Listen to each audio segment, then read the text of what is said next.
আসসালামু আলাইকুম প্রিয় দর্শক, জানিয়ে দিব এখনকার আলোচিত সকল দেশীয় খবর। শুরুতেই জানিয়ে দেব সংবাদ শিরোনামগুলো। ওসমান হাদি হত্যাকাণ্ডের বিস্তারিত তদন্তের আহ্বান ভারতের। তারেক রহমানের স্বদেশ প্রত্যাবর্তন, পূর্বাচল ৩০০ ফিটে নেতাকর্মীদের ঢল, এলাকা জুড়ে উৎসবের আমেজ। নির্বাচনে নিরাপত্তা শঙ্কা, অস্ত্রের বৈধ লাইসেন্স কতটা নিরাপত্তা দেবে? তালায় বিষ মিশিয়ে ঘুঘু ও কবুতর হত্যার ঘটনায় বন বিভাগের জিডি। প্রিয় দর্শক, এতক্ষণ দেখছিলেন সংবাদ শিরোনামগুলো, এখন জানাবো বিস্তারিত খবর। ওসমান হাদি হত্যাকাণ্ডের বিস্তারিত তদন্তের আহ্বান ভারতের। ইনকিলাব মঞ্চের মুখপত্র ও জুলাই যোদ্ধার শহীদ ওসমান হাদি হত্যাকাণ্ডের পুঙ্খানুপুঙ্খ ও বিস্তারিত তদন্তের আহ্বান জানিয়েছে ভারত। বার্তা সংস্থা পিটিআই জানিয়েছে, গতকাল বাংলাদেশের হাই কমিশনার রিয়াজ হামিদুল্লাহকে তলব করে ভারতের পররাষ্ট্র মন্ত্রণালয়। এ সময় তাকে শহীদ হাদিকে হত্যা তদন্তের আহ্বান জানায় বার্তা সংস্থাটি। বিষয়টির সঙ্গে সংশ্লিষ্ট সূত্রের বরাতে বলেছে, হাদিকে হত্যার সঙ্গে ভারতের সংশ্লিষ্টতা আছে এমন অভিযোগ ওঠায় বাংলাদেশকে এ ব্যাপারে বিস্তারিত তদন্ত করতে আহ্বান জানিয়েছেন নয়াদিল্লি। নিষিদ্ধ ছাত্রলীগের সন্ত্রাসী গুলিতে তিনি নিহত হওয়ার পর ভারতের দূতাবাসের সামনে বিক্ষোভের ডাক দেওয়া হয়েছিল। তার মৃত্যুর পর বাংলাদেশে ভারত বিরোধী মনোভাব দেখা যাচ্ছে বলে উল্লেখ করেছে পিটিআই। এদিকে এর আগে গতকাল ভারতীয় হাইকমিশনার প্রণয় ভর্মাকে তলব করে ঢাকা, ভারতীয় দূতকে তলব করে পররাষ্ট্র সচিব নয়াদিল্লি ও শিলিগুড়িতে বাংলাদেশের কূটনৈতিক স্থাপনায় হামলা এবং ভাঙচুরের ঘটনায় গভীর উদ্বেগ জানিয়েছে। একই সঙ্গে দেশটিতে থাকা বাংলাদেশের কূটনৈতিকদের নিরাপত্তা বিষয়ে জোর দেওয়া হচ্ছে। এর আগে 14 ডিসেম্বর প্রণয় ভর্মাকে পররাষ্ট্র মন্ত্রণালয়ে তলব করা হয়েছিল। সেদিন ভারতে অবস্থানরত ক্ষমতাচ্যুত প্রধানমন্ত্রী শেখ হাসিনার অব্যাহতি উস্কারোমূলক বক্তব্যে সরকারের উদ্বেগের কথা জানানো হয়েছিল। পাশাপাশি ইনকিলাব মঞ্চের আহ্বায়ক শরীফ ওসমান হাদির উপর হামলাকারীদের ভারতে পালিয়ে যাওয়ার প্রতিরোধে দেশটির সহযোগিতা কামনা করা হয়। অন্যদিকে 17 ডিসেম্বর নয়াদিল্লিতে নিযুক্ত বাংলাদেশের হাই কমিশনার রিয়াজ হামিদুল্লাহকে ভারতের পররাষ্ট্র মন্ত্রণালয়কে পাল্টা তলব করা হয়। ফের সপ্তাহ না যেতেই বাংলাদেশের হাইকমিশনারকে গতকাল আবারও পাল্টা তলব করেছে ভারত। তারেক রহমানের স্বদেশ প্রত্যাবর্তন, পূর্বাচল ৩০০ ফিটে নেতাকর্মীদের ঢল, এলাকা জুড়ে উৎসবের আমেজ। 17 বছরের নির্বাসনের অবসান ঘটিয়ে 25শে ডিসেম্বর দেশে ফিরছেন বিএনপির ভারপ্রাপ্ত চেয়ারম্যান তারেক রহমান। তার স্বদেশ প্রত্যাবর্তনকে ঐতিহাসিক ও স্মরণীয় করে রাখতে এবং রাজকীয় সংবর্ধনা দিতে রাজধানীর ৩০০ ফিট এলাকায় তৈরি করা হয়েছে এক সুবিশাল মঞ্চ। এদিকে তারেক রহমানের আগমন উপলক্ষে রাজধানী সহ তৃণমূল পর্যায়ে নেতাকর্মীদের মধ্যে উৎসবের আমেজ বিরাজ করছে। এমন অবস্থায় তাকে স্বাগত জানাতে একদিন আগেই ৩০০ ফিটের সমাবেশের স্থলে জড়ো হচ্ছে নেতাকর্মীরা। স্লোগান, প্লাকার্ড আর উচ্ছ্বাসে পুরো সমাবেশ স্থল যেন উৎসবের আমেজে পরিপূর্ণ হয়ে উঠেছে। সরজমিনে দেখা গেছে, মঞ্চের নির্মাণ কাজ শেষ, ব্যানার, পতাকা, তোরণ আর আলোকসজ্জায় সাজানো সমাবেশস্থল। সকাল থেকে কিশোরগঞ্জ, সিরাজগঞ্জ, কুষ্টিয়া, নারায়ণগঞ্জ, চট্টগ্রাম, রংপুর, বগুড়া সহ দেশের বিভিন্ন প্রান্ত থেকে নেতাকর্মীরা মঞ্চ এলাকা পরিদর্শনে আসছেন। অনেকে সমাবেশের আগের রাত থেকে মাঠে অবস্থানের প্রস্তুতি নিয়ে এসেছেন। এদিকে মঞ্চের সামনে পুলিশের পাশাপাশি সেনাবাহিনীকেও টহল দিতে দেখা যায়।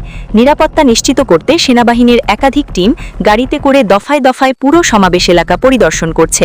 সংশ্লিষ্ট সূত্র জানায়, সার্বিক নিরাপত্তা ব্যবস্থায় ঝুঁকিমুক্ত পরিবেশ নিশ্চিত করতে সমন্বিতভাবে কাজ চলছে।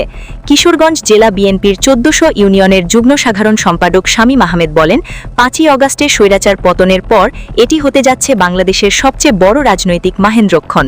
এত বছর দূরে থাকা হয়েছে, তবুও দেশের মানুষ তার ফেরার অপেক্ষা ছাড়েনি। 25শে ডিসেম্বরকে আমরা রাজনৈতিক কর্মসূচি বলি না, এটা দেশের মানুষের আনন্দের দিন। তিনি আরও বলেন, গ্রাম থেকে ঢাকায় আসা মানুষের চোখে মুখে যে উচ্ছ্বাস, সেটা ভাষায় বলা কঠিন। এখানে এসে মনে হচ্ছে আমরা নতুন করে আমাদের নেতা, আমাদের রাজনীতি আর আমাদের শক্তিকে বরণ করে নিচ্ছি। তিনি বলেন, স্বৈরাচার পতনের পর তার আগমন নতুন অধ্যায় শুরু হয়েছে। আমরা ঈদের মতো আনন্দ নিয়ে এসেছি। 25শে ডিসেম্বর শুধু বিএনপির দিন না, এটা সাধারণ মানুষের দিন। আমরা চাই এই সমাবেশ থেকে সুশৃঙ্খল জনতার উপস্থিতির প্রমাণ, নেতৃত্ব আর জনগণ একসঙ্গে আছে। বগুড়া থেকে আসা স্বেচ্ছাসেবক দলের নেতা সাগর ইসলাম বলেন, নেতাকে স্বাগত জানাতে মানুষ যেভাবে আসছে তাতে মনে হচ্ছে এটা জাতীয় উৎসব। আমরা সবাই প্রস্তুত আছি যেন পুরো আয়োজন সুন্দরভাবে শেষ হয়। আমাদের কাছে এটা সম্মানের দিন। নির্বাচনে নিরাপত্তা শঙ্কা, অস্ত্রের বৈধ লাইসেন্স কতটা নিরাপত্তা দেবে?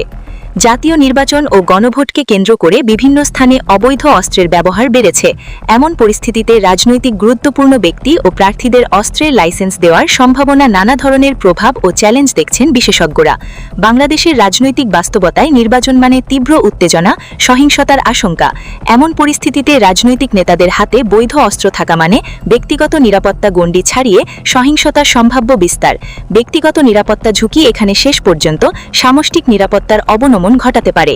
ইতোমধ্যে আইন শৃঙ্খলা বজায় রাখা একটি বড় চ্যালেঞ্জ, যে পরিস্থিতিতে বৈধ অস্ত্রধারীদের উপস্থিতি ও সাধারণ ভোটারদের মধ্যে আতঙ্ক তৈরি করতে পারে। এছাড়া যখন বৈধ অস্ত্র ব্যবহারের সুযোগ তৈরি হয়, তখন অবৈধ অস্ত্রধারীরাও একই সঙ্গে তাদের তৎপরতা বাড়িয়ে দিতে পারে, যা সার্বিক পরিস্থিতিকে আরও জটিল করে তুলতে পারে। তবে ইতিবাচক দিক হচ্ছে, প্রার্থী বা রাজনৈতিক গুরুত্বপূর্ণ ব্যক্তির ব্যক্তিগত নিরাপত্তা সুরক্ষা মোটামুটিভাবে নিশ্চিত থাকার সম্ভাবনা রয়েছে। ফলে এই নেতিবাচক বা ইতিবাচক নানা বিষয়ে সংশ্লিষ্ট কর্তৃপক্ষকে গুরুত্ব দিতে বলছে বিশেষজ্ঞরা। দেশের অতীতে ঘটে যাওয়া ঘটনাগুলো পর্যালোচনা করলে দেখা যায়, বিভিন্ন সময়ে হত্যাকাণ্ডের শিকার হওয়া ব্যক্তিদের অনেকেরই ব্যক্তিগত অস্ত্র ছিল, কিন্তু ঘটনার সময় তিনি তা ব্যবহার করতে পারেননি। বিশ্লেষকরা বলছেন, নিরাপত্তা কখনোই শুধু অস্ত্রের মাধ্যমে অর্জিত হয় না। নিরাপত্তা আসে বিশ্বাসযোগ্য রাষ্ট্রীয় প্রতিষ্ঠান, পেশাদার পুলিশি ব্যবস্থা, রাজনৈতিক স্থিতিশীলতা, আইনের শাসন প্রতিষ্ঠার মাধ্যমে। বিশ্লেষকরা মনে করেন, নেতাদের হাতে অস্ত্র তুলে দেওয়া রাষ্ট্রের সক্ষমতার প্রমাণ নয়, বরং এটি এক ধরনের স্বীকারোক্তি যে রাষ্ট্র নিজেই তার নাগরিকদের নিরাপত্তা দিতে ব্যর্থ হচ্ছে। সাবেক আইজিপি মোহাম্মদ নুরুল হুদা বলেন, আগ্নেয়াস্ত্রের লাইসেন্স সবার জন্য নয়, নির্দিষ্ট কিছু মানুষের জন্য। সেখানেও যাচাই বাছাই হবে, ফলে অপব্যবহারের আশঙ্কা তুলনামূলক কম। তাছাড়া সব অস্ত্রের মালিকই রাষ্ট্রের সরকার, ফলে সরকার যখন চাইবে তখন অস্ত্রগুলো তুলে নিতে পারবে। এখানে অন্য কোনো আশঙ্কা বা নেতিবাচক কিছু দেখছি না।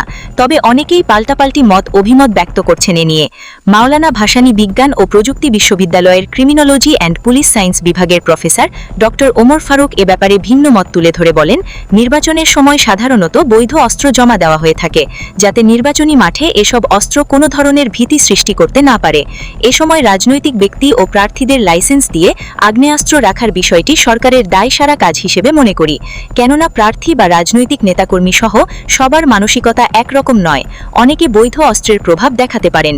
সব মিলিয়ে এই সময়ে অস্ত্রের লাইসেন্স দেওয়ার বিষয়টি সরকারের অপরিপক্ক সিদ্ধান্ত বলে মনে করি। জাতীয় নির্বাচন ও গণভোট একই দিন অনুষ্ঠিত হওয়ার সর্বাত্মক প্রচেষ্টা চলছে। 12ই ফেব্রুয়ারি নির্বাচনের দিন ধার্য হয়েছে। আসন্ন নির্বাচনে সম্ভাব্য প্রার্থী ও নেতাদের নিরাপত্তার শঙ্কার কথা ভেবে তাদের ব্যক্তিগত নিরাপত্তার জন্য বৈধ অস্ত্রের লাইসেন্স দেওয়ার সিদ্ধান্ত নিয়েছে সরকার। এ সংক্রান্ত একটি নীতিমালাও প্রকাশ হয়েছে। এই নীতিমালার আওতায় অনুমোদন করা লাইসেন্সের মেয়াদ নির্বাচনের ফলাফল ঘোষণার তারিখ থেকে পরবর্তী 15 দিন হবে। ওই সময় পর এ জাতীয় লাইসেন্স স্বয়ংক্রিয়ভাবে বাতিল বলে গণ্য হবে। সরকার নাগরিকদের জননিরাপত্তা কথাটি মাথায় দিয়ে একটি গুরুত্বপূর্ণ সিদ্ধান্ত নিয়েছে।